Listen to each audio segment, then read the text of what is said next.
This is Volusia Today, a public information radio program brought to you by the County of Volusia. Good morning, Volusia County. My name is Michael Ryan, and you are listening to Volusia Today, Volusia County's one and only trusted source for local news.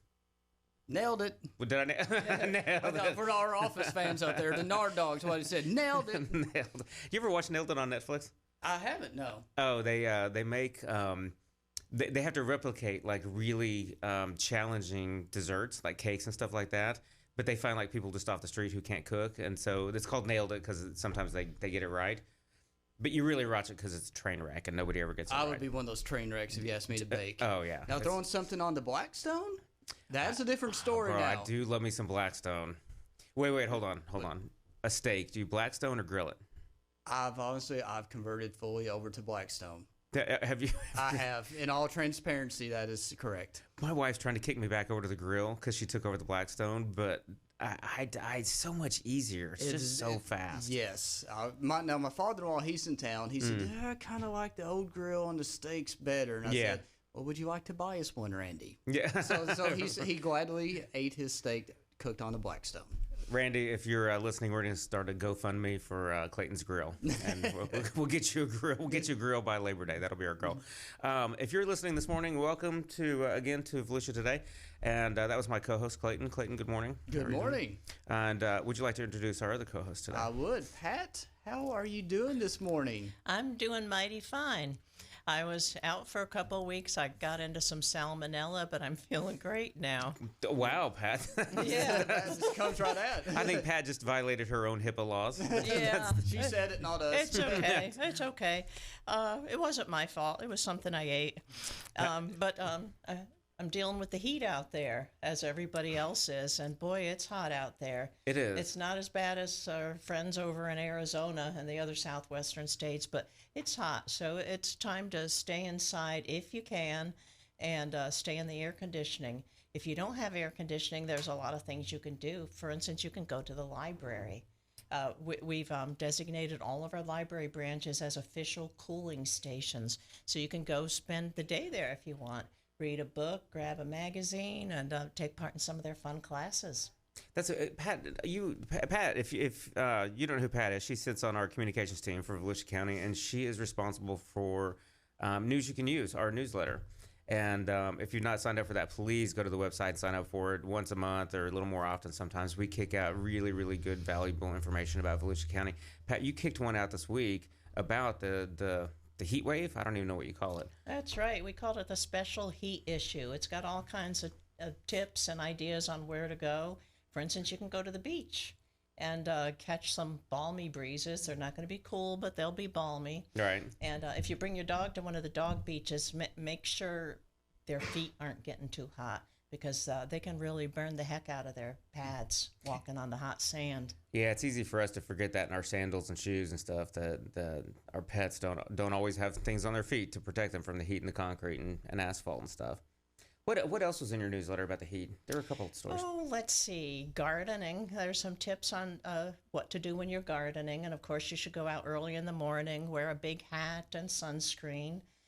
Now, does that apply to landscaping and mowing and stuff like that? Yes. Probably first thing in the morning, last thing at night? Right. Yeah, any kind of yard work. You don't want to do it in the heat of the day. So to my wife, who after we eat lunch and it's about 2:30 or 3, she wants me to go out and cut the yard. Would that be a...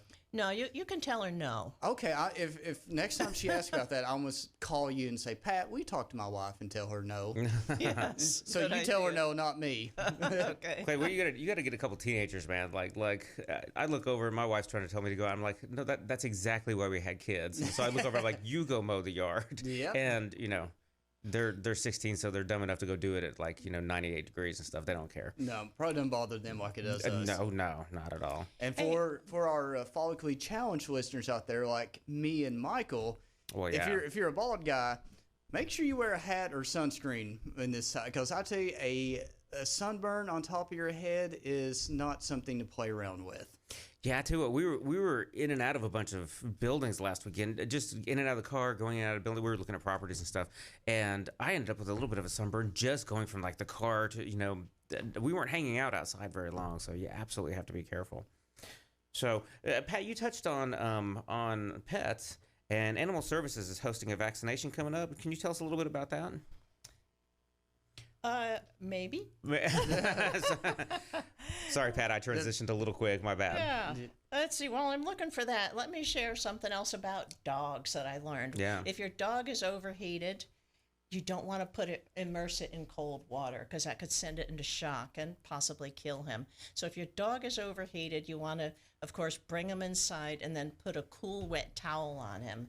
And when it gets warm, put another cool one on him. And hopefully that'll do the trick. Okay. Go ahead, Clay. Yeah. So actually, I got this pulled up, Pat, about there's actually the Animal Services Division. They're bringing their mobile clinic to the Keysville Dog Park in Deltona this coming Monday, July 15th. It's going to start at 8 a.m. There's no appointments necessary. It's first come, first serve, like they did about a month ago. I think it was down near Cardinal Park. It's somewhere in Ormond Beach. They did one last month and do another one. And it's low-cost vaccines. I think they're $10. And free microchipping. So that is a wonderful event. Maggie, our other marketing specialist, she covered that story last month. There was a lot of people there, a lot of people lined up.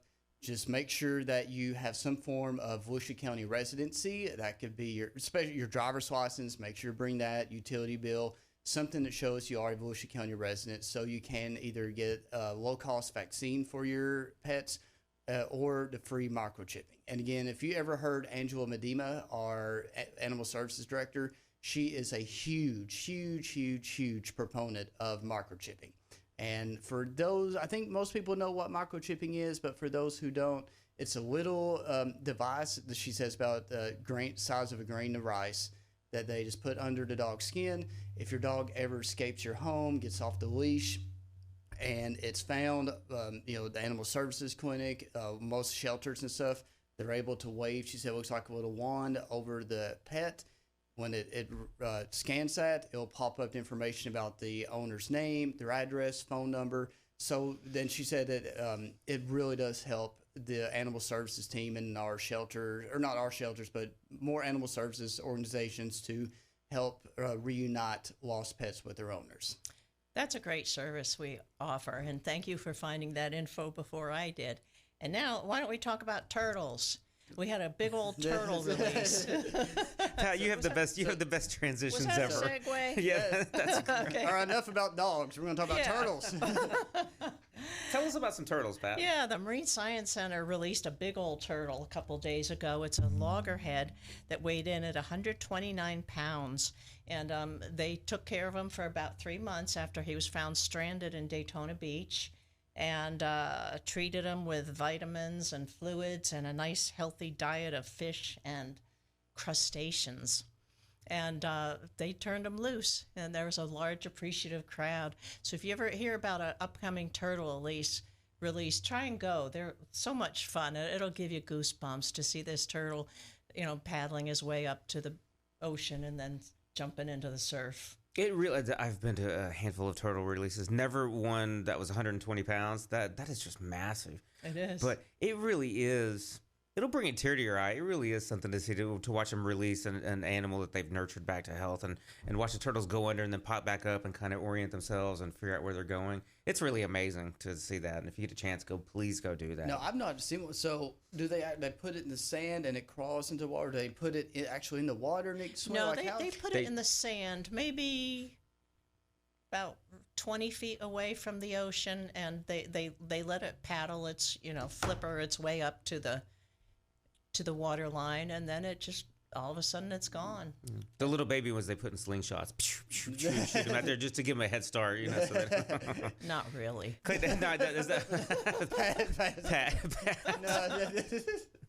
Okay, Pat. Let's see how much more of my fun you can ruin for the rest of the day.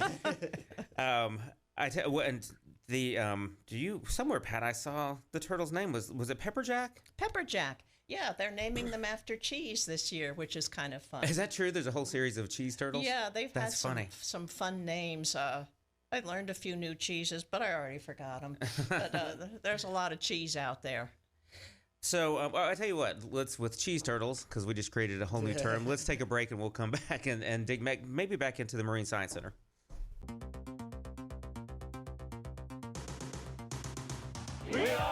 Volusia County Beach Safety. We're here to serve Volusia County's 47 miles of unique coastline. You know, Volusia County beaches. Yeah, those beaches. But also these beaches. We have millions of visitors every year, and we work around the clock to keep our beaches safe and beautiful. And you can help. Swim near a staff lifeguard tower. Pick up your trash and fill holes. Identify, avoid, and escape rip currents. Please leave the beach cleaner than you found it. There we go. Look out for one another and keep an eye on kids, especially near the traffic lane and in the water. Pets are allowed at our 2 pet-friendly beaches, Lighthouse Point Park and Smyrna Dunes Park. If you see something, say something. A clean and safe beach guarantees fun in the sun for everyone. Thank you for doing your part to keep Volusia County beaches beautiful. See you at the beach! Make the most of your day at the beach. Download the Volusia County Beaches app today. Sign up for real-time notifications on vehicle ramp openings and closings. Find staffed lifeguard towers. Get updates on tides and beach conditions, plus off-beach parking and coastal parks info. Volusia County Beaches app is available for your smart devices at the App Store and Google Play. Welcome back, everyone, to Volusia Today. I'm Clayton Jackson, your co-host, along with my friends Pat Kuhn and my boss, Michael Ryan. So, Michael, earlier this week, we had the pleasure of going over to the Ocean Center to meet with their team. Driving in there, I got a little anxious with all The crowds. thousands of teenagers. Yeah. Thousands just walking from the hotels over. They're lined up at the door. And, we got inside and, we actually got, walking around seeing the doors packed. I got some pictures just far as you could see outside the doors of all these kids that were there waiting to get in. Yeah. Tell our listeners why people were there. It was Passion, which is a Christian kids summer camp conference kind of thing. Middle and high schoolers. Yeah, I don't know exactly what they call it, but there were 6,000 kids there. And I went to Kreischer, and I think there were 7,000 or 8,000 people there. Obviously, those were mostly adults and stuff. So it was cool just to see that whole different environment. Those kids were so excited to get in. Everybody was happy and having fun. And then, as you know, when we went up and had the meeting, you could hear the thump of that music the entire time. I wanted to leave the meeting and go be part of the conference. So I bad. know. I was sitting there trying to talk, and I was sitting there, boom, boom, I know. and kids screaming and stuff. And I don't think it would have been any good if I walked on stage and said, we're trying to have a meeting, guys. Yeah. Can y'all keep it down a little bit? I don't think that would have worked. I probably got booed out by a bunch of teenagers. That would have been funny, especially in our government uniform, looking like that. Yeah, I was seeing pictures, and they're like, who's this bald guy in a shirt and tie trying to get video of us? I tell you what it really helped me understand, Clayton, is how much is going on at the Ocean Center that sometimes we don't know about. And they're just conducting business over there, and their calendar is full almost every day. And it's exciting to be part of that. As you know, you were kind of teasing me off air about my excitement for the Ocean Center. Lots of big things going on there. As you know, we're doing some facility improvements. We're going to do what I call a relaunch of the Ocean Center. I don't know if that's an unofficial phrase. Where we're going to look at a new calendar and look at new events and a new direction. We've got a brand new director out there whom I love. She's going to do she's already doing amazing things. So keep an eye on the Ocean Center. You and I, unfortunately, I'm going to drag you back there many, many, many times over the next couple of months. Hey, the odds are I'll probably be at the Jurassic Quest thing that's going on at the end of this month. Yeah. Say, my 9-year-old, I think he's not as been the dinosaurs as he used to be. So we actually took him to Jurassic Quest at the Ocean Center a few years ago. Absolutely loved it, but we have a 4-year-old I think he's going to just lose his mind there. Because these are actually life-size dinosaurs, how big they are. And again, I've said this on multiple shows, it's very educational for adults too. I got to learn some things wow, I don't think they taught me this growing up in rural Kentucky. So They totally ignored the dinosaurs in rural Kentucky. Yeah. No, I mean, I think there's a total of 4 dinosaurs I learned about. So. I tell you, so wait, first of all, because we were thinking about taking the 9-year-old, is it scary? No. Oh, no. Not at all? It's not scary at all. There's this life-size dinosaurs. There's little rides they can do on them. Yeah. They have little baby dinosaurs that, puppets and stuff that they can pet and feed. Yeah. It's really cool. And actually, I was looking at tickets. There's a couple of different packages. I know there's like the VIP package for the kids. So I don't have it right in front of me. I'm just looking at it where they can do additional rides, some meet and greets and things like that. But again, it was amazing last time. And again, my wife and I were looking at taking our kids back. And I'm thinking there's the Hot Wheels thing.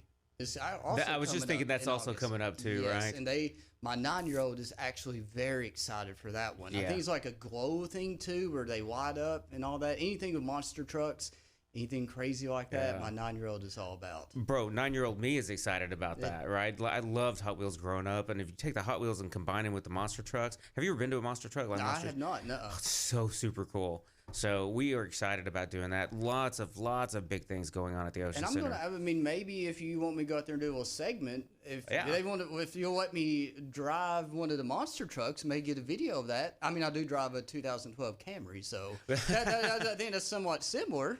You know what we need to do? We'll get you a press pass and get you backstage, and you take your kids back there, and they'll think Dad is the coolest ever, and that'll last for about 3 days, but you'll get 3 days of goodwill out of that. Big things going on at the Ocean Center, Pat, and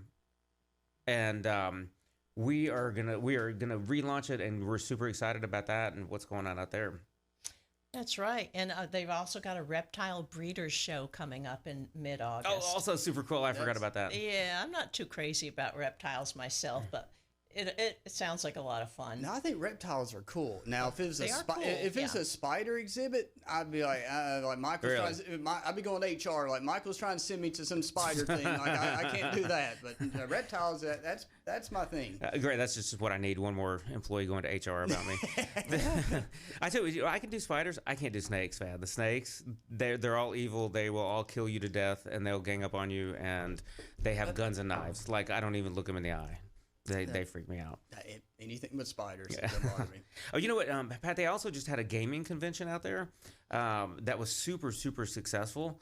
So, I mean, if you look at monster trucks and you look at the dinosaur exhibit and you look at the reptile, CEO gaming, we just had the Globetrotters. So, I think the bottom line, the point is, the Ocean Center is buzzing, and they're relaunching it. And next year, things are already happening right now, but keep an eye on it in 2025. I think like around Thanksgiving time, they're hosting a couple of basketball tournaments there too. Yeah. You're a huge basketball fan, right? No, absolutely. Yeah.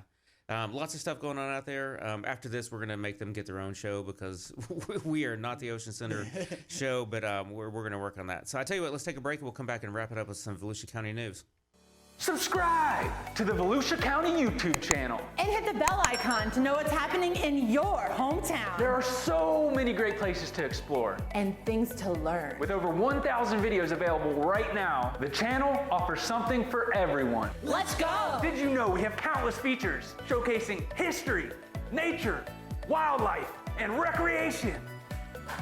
Subscribe and hit the bell icon. Or that we live stream important county meetings and workshops where leaders make decisions that can impact our everyday lives. Did you subscribe yet? Or that we record our weekly radio show, Volusia Today, where we interview staff from the different divisions and departments across our great county, and they discuss the nitty-gritty of their field and expertise. Go ahead, subscribe. But that's not it. There's more. Subscribe and hit the bell icon and fully explore. Score!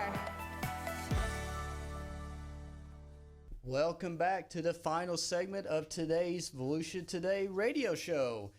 So we talked about a lot of things, and again, we are still in hurricane season, still early in it, and fortunately, we've not had anything come our way, but I want to put this teaser out to everybody that the county will be rolling out a new emergency management app here very soon. Be on the lookout for that. It will be published over on our social media channels, on our website. Obviously, we're going to be talking about it here on the radio show once it's fully live. So just be on the lookout for that. For people who already have our existing emergency management app, once we roll out the new one, the existing one will be obsolete. So we will be giving instructions to please delete that from your phone.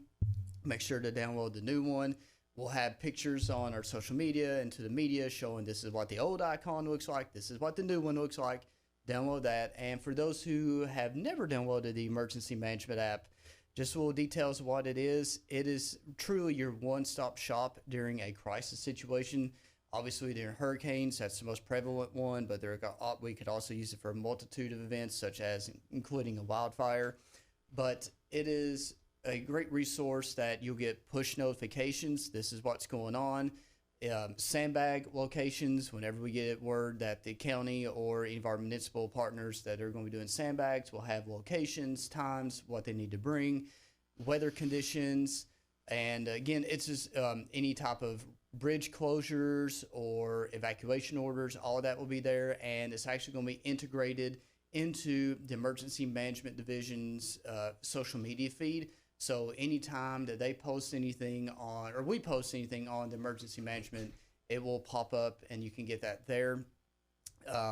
It's real. A lot of the features, if you like our existing app, it's going to mirror a lot of those same features, but there will be a much improved user interface to be able to navigate it easily.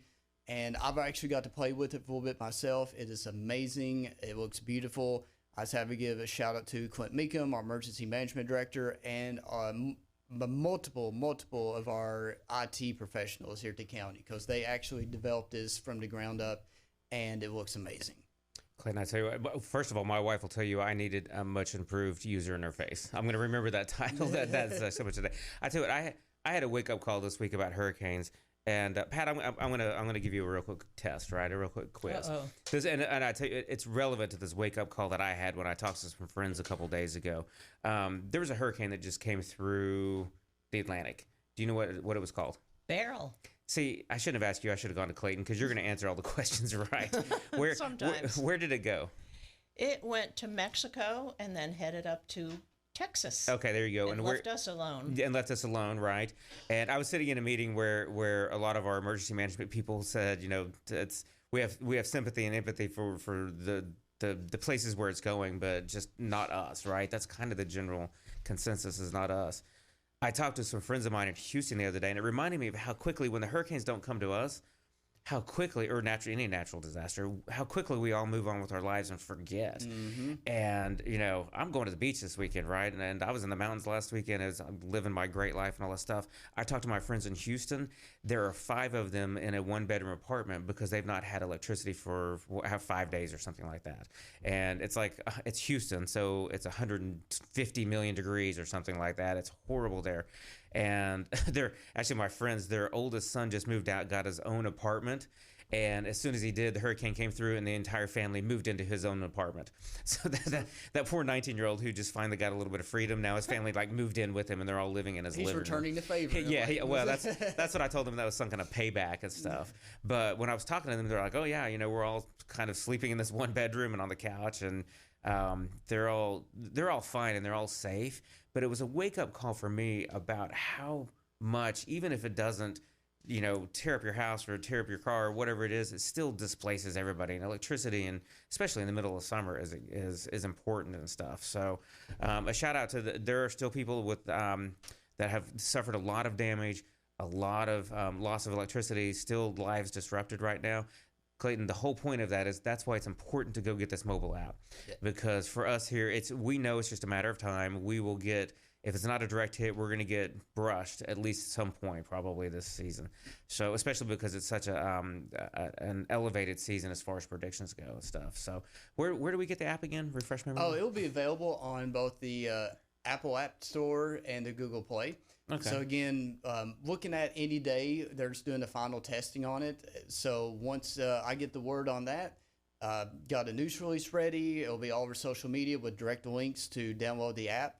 Again, a full out push that will be making sure that app is readily available. Okay. And we can't wrap up because it is the middle of summer. Clayton, there's a summer food program. Can you give us just a little bit of information about that and what's going on? The summer food program, it's been going on since the first week that school let out.